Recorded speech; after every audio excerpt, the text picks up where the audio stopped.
Welcome back to CBS This Morning. The last debate before Iowa's First in the Nation caucuses is set for tonight in Des Moines. Former Vice President Joe Biden, Senator Bernie Sanders, former Mayor Pete Buttigieg, Senators Elizabeth Warren and Amy Klobuchar, and billionaire Tom Steyer made the cut. It's the smallest field yet in a Democratic debate. The race in Iowa remains tight for the top contenders, with Biden taking the lead in the newest poll. Former New York Mayor Mike Bloomberg had the poll numbers to qualify for tonight's debate, but he will not be on stage because he does not have enough contributors. The multi-billionaire is spending his own money on his campaign. None of the candidates on the stage tonight will be people of color. There are now 12 people running for the Democratic nomination after Senator Cory Booker announced he is suspending his campaign. He did that yesterday, and Cory Booker joins us at the table to discuss. I should be full disclosure here. We've been friends for a very long time. Very long time. So I can't pretend like I don't know you. Which also means you cannot use any of the information that could destroy my career. Oh, I make no promises about that, Senator. But I think a lot of your supporters, Cory, thought you would at least hold out and wait till Iowa. What was it that you saw, that you felt, that you realized that now is the time? Well, it was a 2x4. One is the impeachment trials are going to take me off the stage. We were running a grassroots campaign. We were gaining ground. And remember, we ended the campaign with some of the most endorsements in Iowa, high favorabilities in Iowa, but not being on the ground to run our race. And then this one was, you just saw it, the debate stages. It's kind of a frustrating reality that we're polling ahead of some of the people in Iowa, but the way that it was designed really worked against our campaign. How hard a decision was it for you? Gut-wrenching, really, when you have around this country people who upended their lives, dedicated themselves, invested their resources. We ran for a very unique mission, which was to try to heal this country, try to show that the most important urgency to solve big problems is to put more indivisible back into this one nation under God. But you were saying love and hope and purpose. We're so polarized. Maybe people don't want love and hope and purpose. Do you think about that? I would meet people. One of my first Iowa moments was a guy, I'm running to the debate stage, guy stops me and goes, dude, I want you to punch Donald Trump in the face. And I joke with him, I go, dude, that's a felony. Let me explain to you why the way we've beaten demagogues and bigots and fearmongers in the past is not by being like them. The artists of activism in Birmingham didn't bring bigger dogs and bigger fire hoses.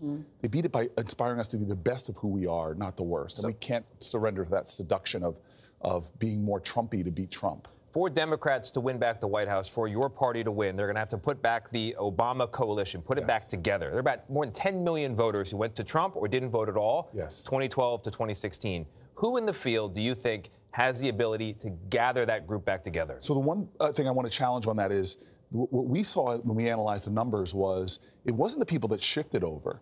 Let's just take African Americans. This is why it's so important to be able to connect authentically with the lived experiences of African Americans, because the black vote had just stayed the same. The turnout had stayed the same under Hillary Clinton that it was 4 years earlier under Barack Obama. She would be president right now. So it wasn't even the people that moved over, it was the people that didn't participate. And so what I want to see whoever is the nominee, and I'm very good friends with most of the people running.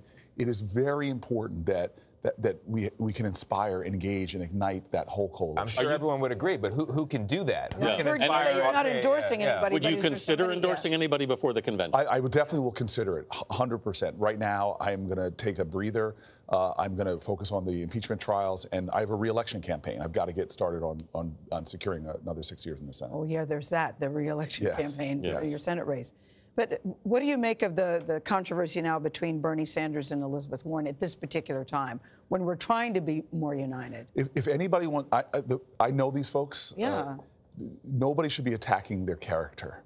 They are deeply good people. I see them in rooms where nobody else sees them. Let's keep it to the issues. I'm going to just be one of those folks, as I was when I was on the debate stage, saying, let's not in any way demean, from Joe Biden all the way to Amy Klobuchar. These are really good human beings. We can't put ourselves in a position where, when we eventually have one nominee, people feel some kind of way that they don't want to support that nominee. Would you consider a candidacy as a vice president for the vice presidency? And have you had any conversations to that effect? I have had no conversations. I was so pleased that I got to go through the experience and be vetted to be one of Hillary Clinton's final choices. It was one of the more thorough examinations of my life I've ever been through. It was nice to make it to the end. So would you consider? I'm not taking anything off the table, but my focus really is New Jersey and my state, and being with my senior Senator Bob Menendez, the best dynamic duo America has in the Senate. So the debate's coming up tonight. Some people are more interested than usual because of this little rift between Warren and Sanders. Take us, as somebody who's been behind the scenes, take us back there and talk about like what kind of pacts are created between these different people. So and how much do the debates matter? Yeah, how much do they? So they mattered to my campaign because every time we were on the debate stage, we came out with really good sort of reviews, and my fundraising went through the roof. Yeah. That's why missing 2 of them was a severe blow to our campaign. Yeah. Behind the stage, I want you to know there is laughing, there's camaraderie, there is goodness and decency. I wish that came out more on the debate stage because we are a team, and many of us have been working together in the so-called resistance, stopping them from taking away health care, stopping them from doing everything from Muslim bans to bad judges. You know, they're saying Oscar's so white, but how about Democrats so white? Yeah, are you concerned this debate stage now is all white? I'm very concerned. I still remember the reaction when Kamala Harris dropped off the stage amongst black women in my life. It was almost like, wait a minute. Here's a woman that won in California twice, who has been extraordinary, and she couldn't even get to Iowa. How could we have a situation that is creating that kind of dynamic? We have got to find a way as a party, as a nation, both parties, to understand that we are a diverse nation. I got to the United States Senate, was stunned when I first got there about how little diversity there was on Senate staffs. Thank God Schumer worked with me and Brian Schatz to change a lot of that. We are a better nation when we bring hidden figures together with white male astronauts. That's how we defy gravity and go to the moon. And the Democratic Party, which represents the true rainbow coalitions of America, has got to do a better job of getting more candidates running at all levels, supporting a system that doesn't benefit big money, but really big values. What are the values of our party? Would you run again in 2024? Oh, God bless America. I am just, I am. You want to eat some ice cream first? We were joking that one of the first things I did is drown my sorrows with my 2 best friends, Ben and Jerry. I love the values that got me into this presidential race. I really believe this nation has to understand that patriotism is love of country. You cannot love your country unless you love your fellow countrymen and women. No bitterness, Cory. You worked so hard for this. You had so much support. I'm curious about how you're really feeling about it. And it came down to money. It's got to bother you that the billionaires are still in the race. Yeah, we all have been in moments in our career where you know, I still remember Martin Luther King story say, unearned suffering is redemptive. I'm not going to be here and bitter. I had one of the best years of my entire life running around this country talking about the highest values of this nation and how our civic spaces need to reflect the values of the people.